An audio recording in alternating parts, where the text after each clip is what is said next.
Okay, this is not, I want more of you. We're good. Okay. Hey guys.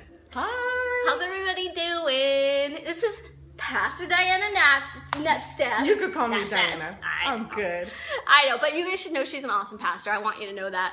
And she's here with us today. We're just going to wait. It's like has a little bit of a delay, so we have to wait like a couple seconds so we can spread the word that we're here. I hope your Thursday is going awesome. You are almost to Friday. You've almost made it. So almost there. That's exciting. Hang on a little bit longer. Hold on. I'm going to clean this off. Hold on. Just a second. Okay. There we go. All right, there we go. Oh, there's Damien. It's so Hi, fun. Damien. He is in Vegas on his way home, and I get to pick him up after this. I know. You're going to have a nice time. I'm so excited. I'm like, come back. Come back. Really? Beth, good morning. Hey, girls. Good morning, Joel. I saw Jackie on there. Good to see you guys. I hope everybody's doing well. Well, we are going to have a phenomenal interview today with Miss Dianna. She is incredible, and like I said in my video, in my description, she has spoken so many things that reverberate with me over the years, things that I think of, like, I literally hear your voice saying, show up. Like in your life. Aww. That's something you say. I'm like, show up in my life. All right, I'm gonna show up in this season, no matter what I feel like. Oh, Damien said, love you, Dianna. Thanks for coming. Oh, thank you. I know, she drove all the way here, much. you guys. She drove a long way to come here. No, it's the best. It's the best drive. I love it. I love drives. Oh, you do? You're a driver? Yes. What do you do? What do you listen to stuff when you drive? What do you do? Yes, I listen to music. You know, like on my playlist, it's like a little bit of Charlie Puth. Oh, okay, girl. Little song. All right. I'm living saved. I'm living holy. Okay, don't worry about it. We're all good. We're all good. We're all good.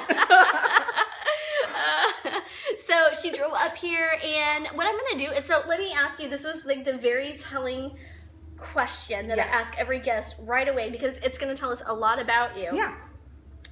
If you had no dietary restrictions. Oh. And you could eat whatever you wanted. Yes. What cereal would you eat for like the rest of your life?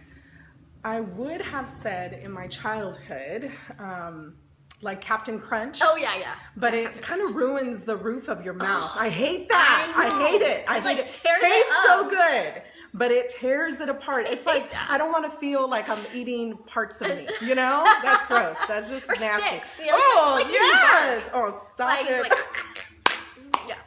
Okay, so I would say that, but now I would say like that Reese's Puffs. I know. What? Naughty. They have Reese's Puffs? I didn't even know. It's really good. Peanut butter, Does a little bit of like a Reese's cup? Yes. It tastes, has a great mixture of flavored peanut butter and chocolate, so it tastes really good. Oh, I suggest buy it. General Mills or whoever produces that will thank you for it. And so there you go. This is a commercial for Reese's peanut butter cup cereal. I love Reese's peanut butter cups. They're me so too. good. Okay, can I have a confession time right now? Yes. I just went down the road from your house, Okay. went to the grocery store, and I bought like peanut butter cups. Justin's? But yes! Dark chocolate! Oh, yes! right. Yes! I love those! Oh my gosh, those are the best. It's so good. They're that addictive. and water. Yeah, try to balance it out, Balance out the calories. Yes. It's I love nutritious, dark chocolate. It's like a salad, beans, cocoa And beans. nuts, protein. Yeah. Why not? Yeah. Yeah. Well, I love those. Are like my favorite. Every time I go to Starbucks, I used to have to buy them all the time. Like it's just like an addiction. Yes. But And I might go back and get one for lunch. We'll see. We'll have peanut butter cups for lunch. I hope you guys aren't getting hungry. Well, good to see you, Sandra and Sean. It's good to see you guys. So let's get started. Yes. So can you tell us, take about a couple minutes, tell us, I want people to know where you are now. Like what's your life like? And then we'll go into like what it was like before. So what's your life like now? What do you Now, I have 4 teenage daughters that I'm still homeschooling. I graduated one this year. Yay! Like, Good job. Good job, so it's Mom. like, yes. It's like, thank you, Jesus, I made it. Yeah, and that plus pastoring our church. I'm a creative director over at Fellowship Church in Antioch. And so it's really fun. It's really exciting to do that. You're a creative director there? Yeah. It's a beautiful, like, you should see the stuff they do, like, just the sets and, like, I mean, it's gorgeous. I didn't know that. You have this amazing gift with that. Well, it takes my husband and I, because if I had it my way, I'd copper everything, you know, copper here, copper there. And he's like, calm down with the copper. I love copper. I know, me too. And like so it's that plus homeschooling, plus doing Propel, leading teams, oh my gosh. Doing leadership sessions, making sure our staff is healthy and good. So all of that in my life is happening right now. So it's a busy life, imagine? But it's a fantastic life. Yes. So that's what I love to do. Come on. I know some moms are out there wondering the same question, because I want to ask you later, how do you do it all? And we'll talk about that later. But tell us, like, who was your biggest influence? Tell us about your growing up years. Who was your biggest influence, and what sort of brought you to the place where you are now? My biggest influence, I would have to say, was back in high school. It was Granville Oldham Jr. He was a musician, but also music teacher at Pittsburgh High School in the East Bay. Woo woo, Pirates! And from him, I learned, it began my spiritual journey of discovering Jesus. And so with that, I didn't have a concept of Jesus. I knew about God, but not the love of God, which is through the bridge of Jesus. Yeah. So I had a respect and reverence for God, but through music, through classical music, I was a classically trained opera singer. I went to university, you know, did all of, back in the day, which was Concord Pavilion, they did a competition for music. And so I was one of the featured soloists, and I won that competition. Wow. Yeah. So I received several scholarships throughout my senior year, and that's what took me to university. I went to CSU Stanislaus. Back in the day, it was called Turkey Tech. And Turkey Tech? Yes, it's out in Central Valley. Was your mascot a turkey? I'm not quite sure. That would have been cool. Turkey Tech. Yes. So, you know, he was my greatest influence. So those of you that are educators in any level, in any sphere of influence, don't underestimate your value, because, you know, there are a lot of people that are looking to you to just get a glimpse of, you know, learning, loving, enjoying the passion of what you do. And that's what really captured me. So now, was this a private school? Like, how did you... No, it was a public school. So how, I mean, maybe it was different back then, but, like, did he talk about this in class? Or, like, the Jesus, or how did all that unfold? Tell me. Oh, well, back in the day, there was a more openness of talking about the Lord, spirituality, because the majority of classical musicians at that time, the songwriters, you know, Mozart, Brahms, to Bach, to you know, Friedrich Handel, they're all God-fearing musicians, songwriters,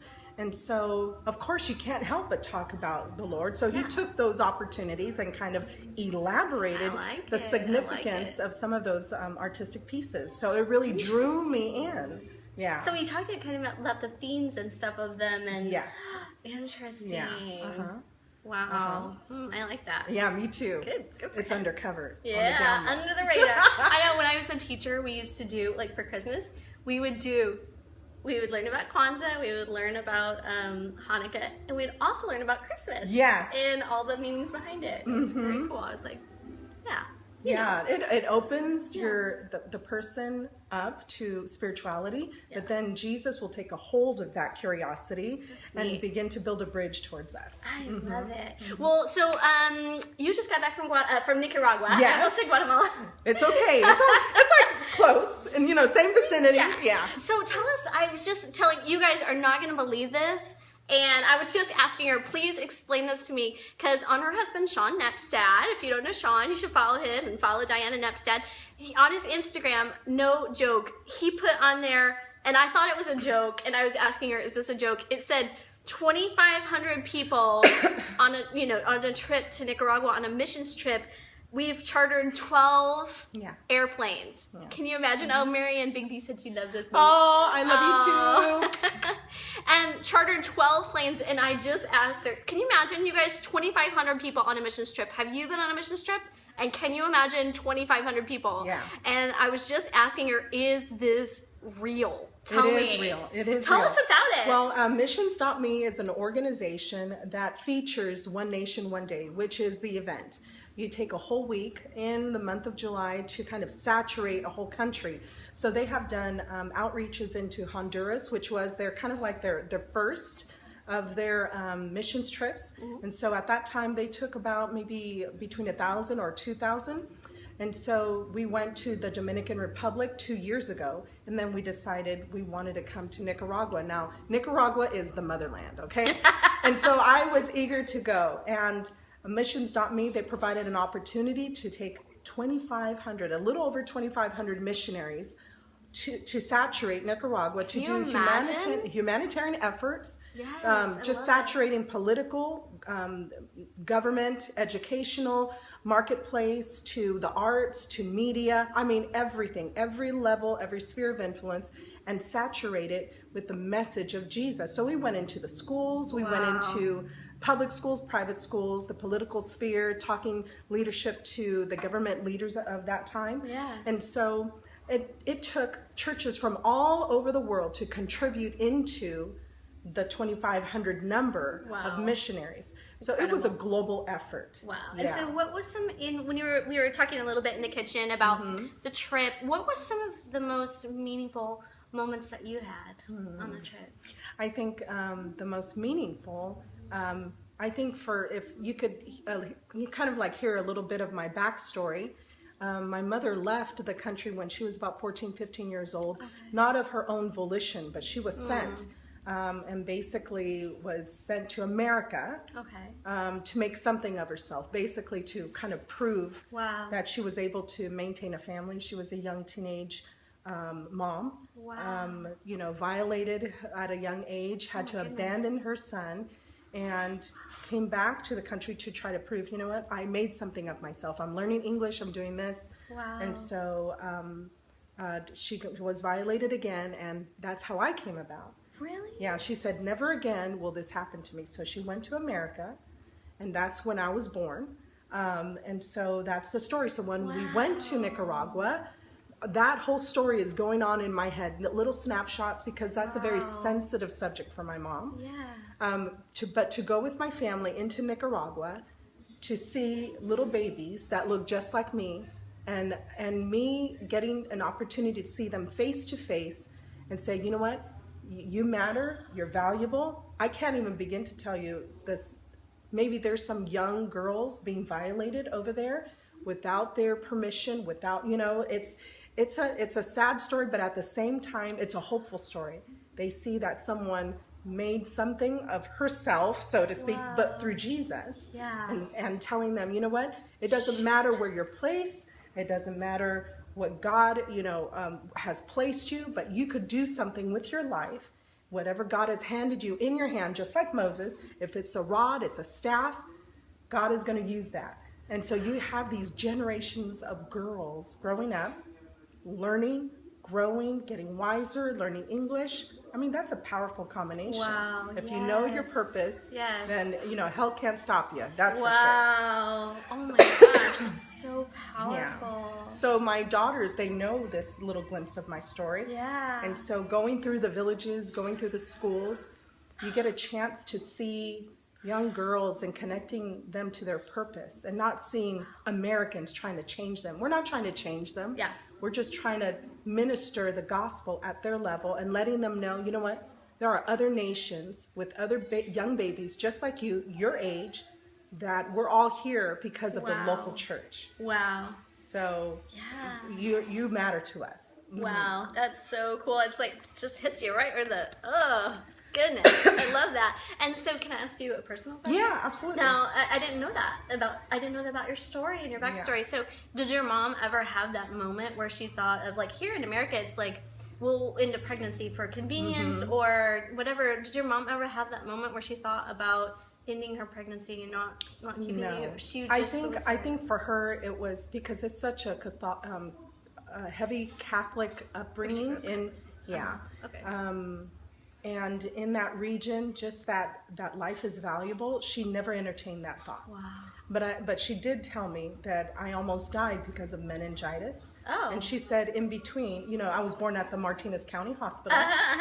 And in her prayers, she said, Lord, if you would save her, I'll give you her life entirely, and you could do whatever you want with her life. And so she never considered, never thought that I would be giving my life to the gospel. Oh my gosh, yeah. That's incredible. Yeah, so it was surreal, and at the same time, I knew what I was born for.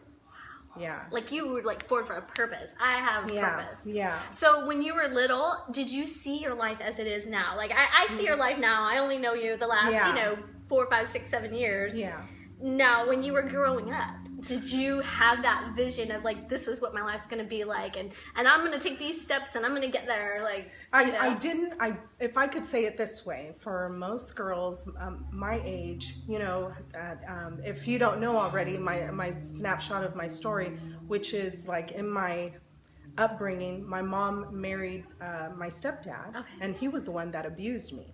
And so, and so it's not a completely sad story, but just to see like what God has done. That in growing up, I knew I was different. I felt different. I felt out of place. I felt there was something not right. I didn't know what it was. And then when I discovered that what was happening to me was not normal, and then realizing that I have a voice, realizing I have a choice to heal.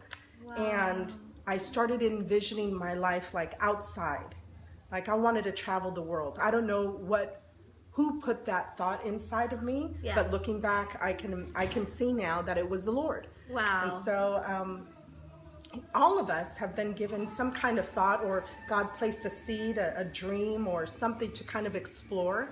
And I've always saw myself like, you know, in different arenas, different venues, different, you know, settings. And I always knew that my life was not just my little world of my home, which was extremely dysfunctional. Wow. But I always saw my life outside, and that really surprised my family. That really surprised them. Okay. And so with that, they knew that I was different. They knew there was something unusual about me. Not odd, but just unusual. Yeah. I may be odd, but distinctive. Yes, distinctive. That's a great way to say it, distinctive. And so I could see now what God was doing. He was placing these little seeds in my dreams, in at night, and when I was sleeping, to kind of explore, you know, a life outside of my reality, you know, at that moment. Amazing. Yeah. That is so cool.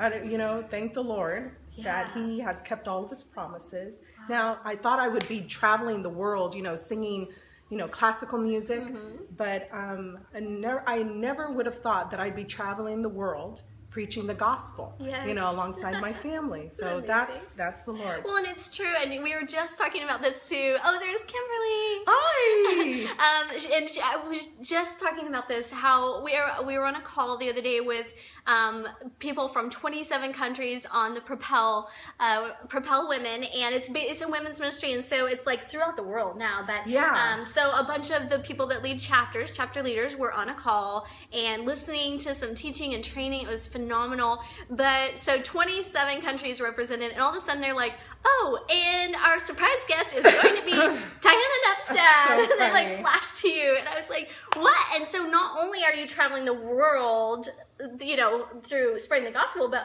also like literally through the airwaves, speaking to globally. I mean, we get an opportunity. We get to partner with Propel to kind of develop women leaders all over the world. People that have aspirations for a greater world, just like how we were, how I was when I was younger. I just had a vision outside of myself. We just didn't know what the next step was. And so being on that, being with Propel, it's a fascinating journey for both of us. I think we have grown as leaders, as women, as moms, because it's not just isolated for marketplace women. It's for every kind of woman.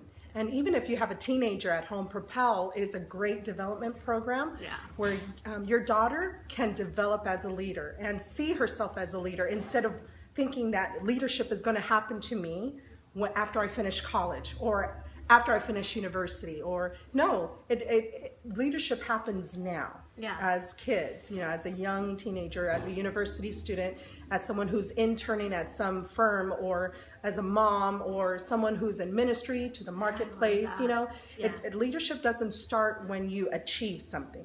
It happens now. So it's kind of integrating both worlds. Yeah, I love that about Propel. And I love this for people in every season of life. Yeah. It's not just for like, because some people have said, like in our chapters, you know, when they saw the book, maybe they're like, oh, this is only for young people. It's not. No. It's for every season. Exactly. Which I love. So what kind of women are you influeing right now, if you don't mind me asking? Well, we have people, you mean, like in our Propel, Yeah. let's see. So our Propel table leaders, even just like, let's take a snapshot of 4 of them.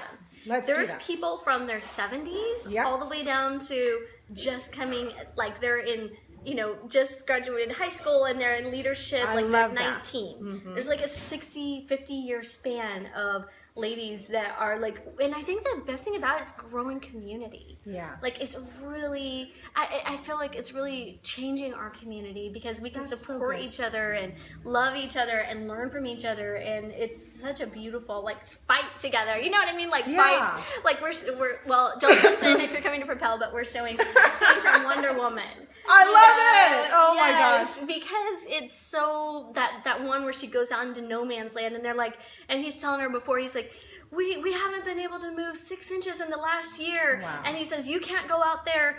We didn't come here to save everybody. And she's like, but I need to do what I came here to do. And she goes out with the shield and all the things are coming down and she's protecting it. And while she's protecting it, all the people behind her move forward because she's taking the fire, and they take the whole land and then save the starving town that's on the other side. You know, it's like such a powerful picture to me. And that's a what's going on. That's a political strategy as well, meaning like a strategy for war.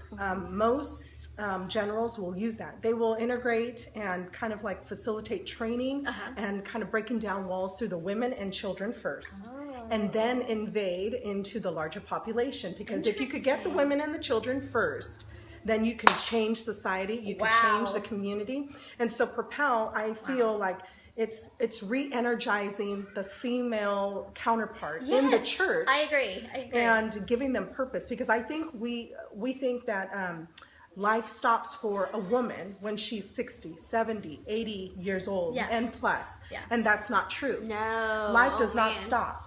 We don't hang our hats, we don't hang our aprons, we don't hang our, you know, like our utensils, like for retirement. We're not one-dimensional women. You're not a one-dimensional woman. I'm not, so neither are you. And so we're always learning, always growing. And so Propel has a great way of giving us fresh language, especially in the Bay Area, of what the Propel woman is like. We have always been Propel. It just took Christine Kane to prophetically write it out for us, right? So hello. And to like make it come together, you know what I mean? Like it's so cool. We have always been Propel. All of us in the Bay Area. You know, we're multidimensional. We're not just saying yes to some things and no to other things. We're doing, all of us are doing different things and different facets. And Isn't it amazing? Yeah. It's like, and we all have different talents and gifts and ways that people, like, we're just each, like, if we just each do our own part. Yes. You know what I mean? It becomes this beautiful picture of all together. You know what I mean? It's like if I have blue strokes and you have white strokes and somebody else has yellow, but then it doesn't look right when it's all single. But then when you put it together, you get this like impressionist masterpiece. Exactly. Of something beautiful. Love it. You know? Yeah. So tell us, okay, so this is just my personal question. So I've heard you mention many times the Bay Area and women in the Bay Area and the history. Would you like tell us about that? Because I'm like dying to know what you're talking about. Okay, so. In California alone, we have, in Southern California, they have their heroes. Okay. People that have built, you know, from the Jesus movement to revivals and all of that. They have the Azusa movement and all of that. Southern California has a rich history of building large communities of people that are believers in Christ, the Holy Spirit. They have an anchor. In Northern California, I don't think we know our spiritual heritage. Okay. And so for the women, we need to know, like, through the likes of Maria Woodworth-Etter. She was one of the main revivalists that traveled through Fresno, from the Midwest, traveled through Fresno, did tent camp meetings, and into the Bay Area. And she was asked several times not to come to San Francisco because she was a woman. But the people from the likes of Dr. Violet Kitely, Cindy Jacobs, they have rolled into the area, their families have built churches. Dr. Violet Kitely, strong prophetic influence in the Bay Area and Oakland. And so they have given birth and given way to large channels of women that they have kind of blazed the trail for the major movement that they have never had the opportunity to see, and which we are the forerunners of that. Now we're taking the baton. Now it's not just one person paving the way or paying the price. Now it's all kinds of women. Like yourself, myself, my children. We're coming on the heels of Dr. Violet Kitely, on the heels of Maria Woodworth-Etter, on the heels of Cindy Jacobs and her family who planted the local church, on the heels of, say, even male heroes as well, like, oh, I forgot his name, Mario Murillo, who gave a wonderful chat years ago about even the Jesus movement coming through when the Vietnam War was happening. Large protests that we have not seen to scale in our day and age. And so while that was happening, he mentioned that there was a woman, Jane Fonda, who would go up in the library of UC Berkeley, scream out profanities against Jesus Christ, and coached all the students who were there to listen to her anti-war protests to have them rally together and start speaking profanities. While she was doing that, Mario Murillo was standing below the library and the main room where they gathered, and he said, Lord, if you give me this room, I will have people, your students, people that will be called to you to begin to shout out the praises of our mighty God. And lo and behold, he did just that. And so, you know, you have to understand our spiritual heritage in the Bay Area. It's incredible. Yeah, and we're beginning to see that rally, that kind of like clarion call of women in the Bay Area that are beginning to do that. You're included, myself included, and I don't want to stop speaking the heritage, the spiritual legacy. Bill Johnson, Benny Johnson, up in Reading, they paid a price. It's time for us to pay a price too. Like, you guys, I know that, I don't know how well sometimes things transfer, but like I have the chills while you're sitting here. We're, like, the room is electric. Like when you were talking about that, it's just like I can feel it. That's awesome. And there's a deep spiritual connection. They were revivalists. Now we're the forerunners of the promises that were dreamt about, and now we're beginning to see it in our day and age. That's incredible. And if you don't know, you know, they have over 800 women gathering every month at the Fellowship Church for Propel. You know, we got to go to the one in May, which was so fun. And I mean, just think about that, you guys, 800 women together. I mean, like, you know, there's that saying that if the women ever realized really who they were, that it would change the world, and it's happening. You know, that's incredible. And I love that. I think for our region, especially in Antioch, Brentwood, Oakley, you know, in that area, our region, we're beginning to see women understand, oh, this explains how God fashioned me. Propel is that. Propel is giving us a language of, oh, I was always like this. Yes, you were always like this. I meant to be like this. Yes. And I think we were never told that we have that power. I think we were told not to bring our faith into the marketplace. We were told not to be a certain way, and that we're wearing many hats, and that's not true. We're one woman, which we're multifaceted. I love it. And so we don't stop being a mom. We don't stop being a businesswoman. We don't stop being a counselor, teacher. We don't stop being those things just because our environments change. We're always that person 100% wherever we go. And so when I say show up to your life, that's exactly what it means. Show up, you know? Could you, I think when we started talking about that, when I heard you start talking about what that was, when you were telling the story of when you have 4 little babies at home. And it was such a powerful time. She was telling the story of, so I want to ask you, how do you show up to your life through the seasons? Like, tell me about, you know, you've had a lot of different seasons of your lives. Tell me about showing up in those seasons and what that looked like, or how did it look different, or just like whatever you feel about that. I remember when God was, if I could kind of roll it back and rewind my life, I think it was in San Diego. I was pregnant with twins, and if I could describe the events that happened, I had my 2-year-old, my Mariah, who was getting ready to be a year old. Okay. Just, you know, hosting a birthday party. I was pregnant with twins. And then the next day, I gave birth to my babies in San Diego. Oh my gosh. Alvarado Hospital. Yeah. Wow. And so I had 4 babies under the age of 2. And with any person and any woman, you have to agree with me. That's a whole bunch of crazy. All right. Oh my gosh. And so I know, right. Wow. And it's all of them in diapers. My husband went back to work. Oh. I have no nanny, okay? I don't have, you know, extra help. It was just me. My family, they were up north. I was in San Diego in my little 2-bedroom apartment, less than 800 square feet. With 4 babies. Can you imagine? And I was experiencing postpartum depression. And all of that to say is, when I became overwhelmed with my own thoughts, I was in my head too much. And I felt very incapable of loving my family. Oh, yeah. Lacked energy, and no one told me, as a young wife, young bride, you know what, when you have a baby, there's a lot of hormones that are used. There's going to be a lot pumping through your body, and at the same time, there's going to be a lot afterwards that you're going to start crashing. And so at the same time, I'm breastfeeding, doing all of that, suffering postpartum. And finally, I was so overwhelmed, I didn't have the ability to keep moving on. And I was trying to find help. I was trying to seek out, calling counselors. People were like, you're gonna make it, you're gonna be fine. You know, people didn't know what to do with me. People didn't know what to do with me. And you know, they meant well. I had one older woman that came into my house and said, you know, Dianna, your life will always be like this. You're not gonna, don't try to think, you know, that you're gonna go beyond this. Like, you're not gonna have ministry dreams fulfilled. Wow. You know, you're just gonna be here, and giving me a very limited vision of my life. Yes. Instead of speaking hope and healing, saying, you know what, Dianna, you're gonna make it. Yes. And so all of that to say, the Lord put it in my heart, Dianna, I'm gonna teach you how to climb out of the pit. Wow. You're gonna show up to your life. Wow. And so that phrase was my phrase, you know, show up. So I was like, okay, I don't know what to do.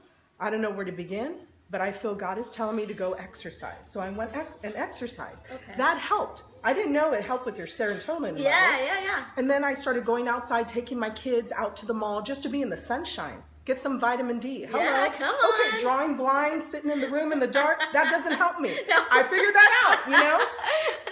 And so all of that, yeah. And so God began to guide me through that. I felt that was a very supernatural, practical way of helping me climb out, to show up to my life so my babies can have a mom that's happy, healthy, and actually love being a mom and not be a grumpy mom. Yeah. You know, all my hat is towards all the moms, the young moms that are trying to make it. Oh, man. And no one told you, you know. Yeah. Yes, my heart is for you. And I wish someone would have told me that's what life would be like. But instead, the Lord had to help me dig through my life to show up and be present. Be present for, okay, this is kids season.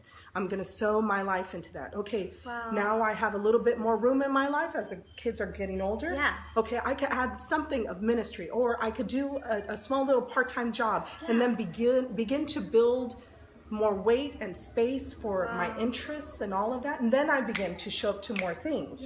You know? Yeah, I love that. So it's a real thing for women. And I think we don't give ourselves credit for, you know what, we don't know. I don't know what I'm doing here. I don't know where I'm going. But God is helping me, you know? And then sometimes we have those grumpy days. Like, I had a grumpy day yesterday. Just in all transparency, I was just like, I just wanted to be like, shut up! Yes. Can I have a timeout? I went to the bathroom. Y'all have a timeout? I'm having a timeout. My timeout was in the bathroom. I like locked myself in the bathroom, like, oh my gosh, please somebody help me. Find a happy place. Yes. Can we be honest? It happens, right?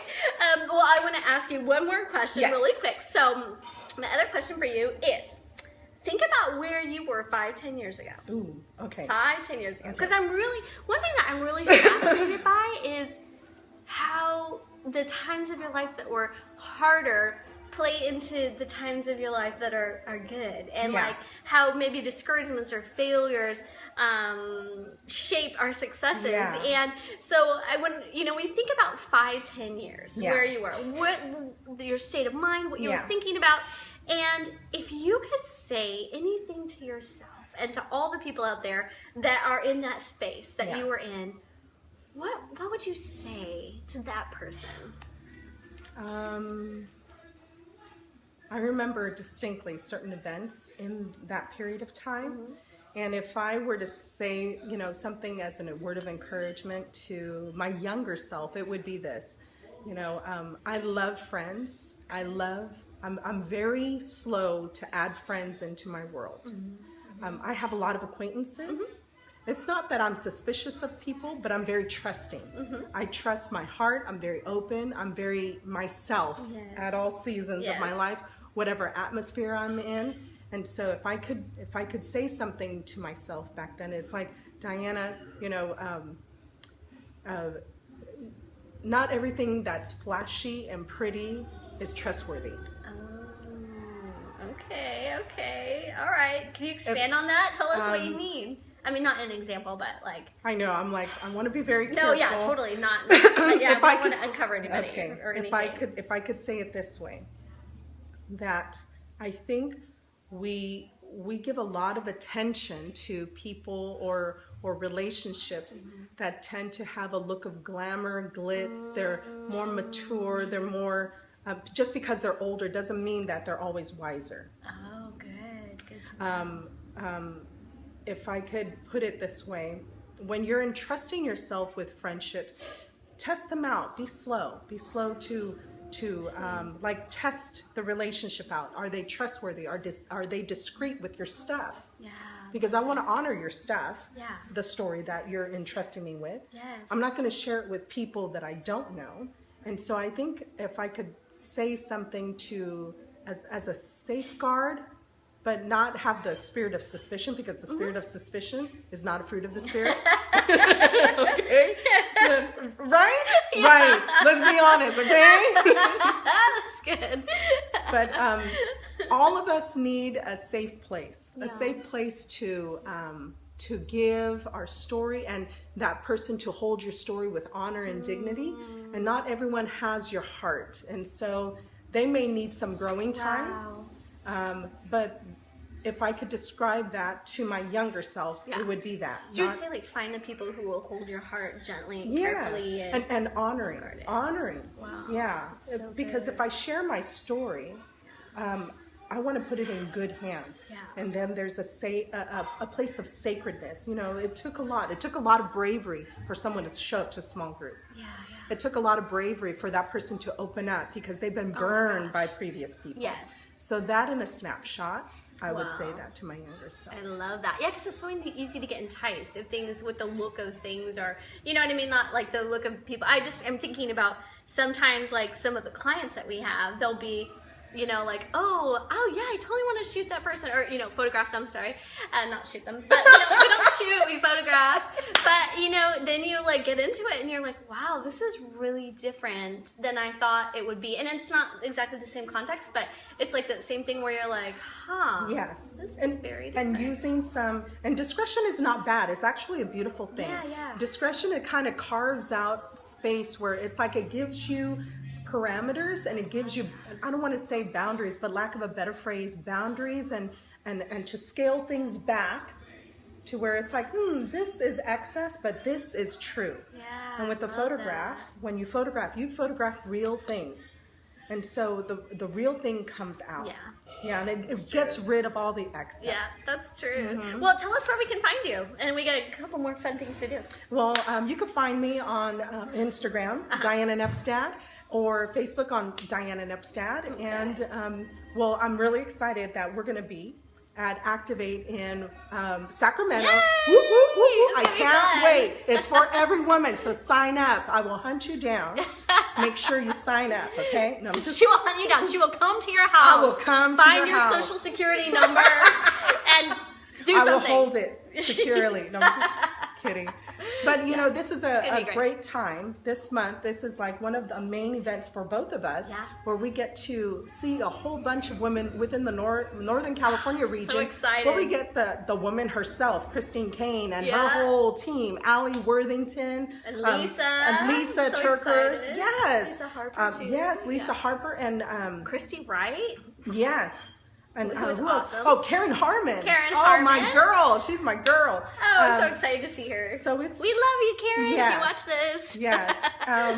I think this is a profound moment for Northern California. Nice. And for me, whenever I'm in around those environments, I know it's a God thing. God opened this door for a reason. So I just want to be in the room. It's just an honor to be in the room. Yes. To be there, to soak it in. I don't have to say a word. I just want to sit there quietly and receive whatever the words are being spoken and capture what's being spoken, because you can experience more in the atmosphere than what's being said. Wow. Behind the words, the meaning, the intent. And because those women labored in the Spirit of God to give us something of substance. Wow. So I know we're going to propel forward. That changes the way that I kind of go into it too. I'm going to go and I'm going to remember that when we're there. I'm just going to like try to receive and just, you know. So look for Dianna. She's going to be speaking at the one in Sacramento and the one in San Diego. So a bunch of my friends out there are going to the San Diego one. Yeah. So so happy. And so call it a vacation. We have a free ticket to Propel, and this is going to go to somebody. So, Dianna, let me mix up, hold on. Okay. Let me make sure my mixing is appropriate, because I did not mix this very well. That's but now, can you see it? I'm totally mixing it. Would you do the honors, darling? Okay. Here we go. Here we go. Who's going to Propel? Let's see. Who is going? Jill Ortiz. Jill Ortiz. This is Here for you go. Here you go, sis. It's going to be fun. I'm excited for you. And I have one more thing. Make sure you rest well. Wear comfortable shoes. Oh my gosh. Order your lunch. Oh, I did that. I totally did that. Good. Did you? High five. All right, because here's the deal. They just came out with this email where you could pre-order lunch from Panera. Because the first Propel, and this was the first Propel conference a long time ago, so we were still learning. They have food trucks. But what happened was there was a lot, I mean, you're thinking thousands of women. Long lines, I'm sorry. I spent the whole lunch in line. And then, like, you know, I was like, oh, trying to eat before. So I'm like, okay, I'm ordering my lunch. Yes. Order your lunch. It's Panera. You can choose a gluten-free option. You can choose a couple options. And you're just going to pick it up, which I am so happy. I'm like, I'm on that train right now. So we just want to honor you for just you. I mean, really, honestly, just spoken to my life so much, and the things that you say, it's true. They reverberate in my heart, and they help me just keep moving forward. And I really appreciate your wisdom and advice and authority, and even some of the practical things, like talking about like taking a traveling buddy with you. Like those are things that I need to know, and I appreciate you and your spiritual wisdom and spiritual authority, and just for being an awesome, rad person. And I love you. I love you, Julie. I said the word rad. She's rad, you guys. It is rad. Okay, you guys are seeing a once-in-a-lifetime thing. She just said rad. I never say rad. Right. But you are rad. You are rad. Only Damien says rad. Work it, sis. Work the word. This is the first time she said rad before. I think there's no other appropriate adjective. That's the thing. So this is a rare opportunity. Save this. All right, so every guest, and this is awesome because we actually planned it so far in advance. I could actually get you your gift when you got here. So you guys get to see what she got. I'm so excited. You want me to open it? Yes, I do. Aw, you're so nice, Julie. She does, or me? Oh. So sweet. All right, you have to open it because I think you're gonna love it. Let's see. Stop it. It's so fun. Okay. What is this? Stop it! I love it! Aren't they cool? Yes! This is awesome! Oh, woo, These are mixtape socks because you know You know you stood there with your finger on the pause button and the record button, like waiting to catch the song. You got that right. Tape. Yes. Lisa and the Cult Jam. Yeah, girl. I'm showing my age, but that's okay. I'm all right with that. Well, thank you so much for coming. We love you very much, and I just love you. So, I love you too. Yeah. Thank you, Julie. Oh, you're welcome. Mwah. All right, we will see you guys later. See you on Monday at 8:30. And see you on the 26th. Yeah, come to Propel.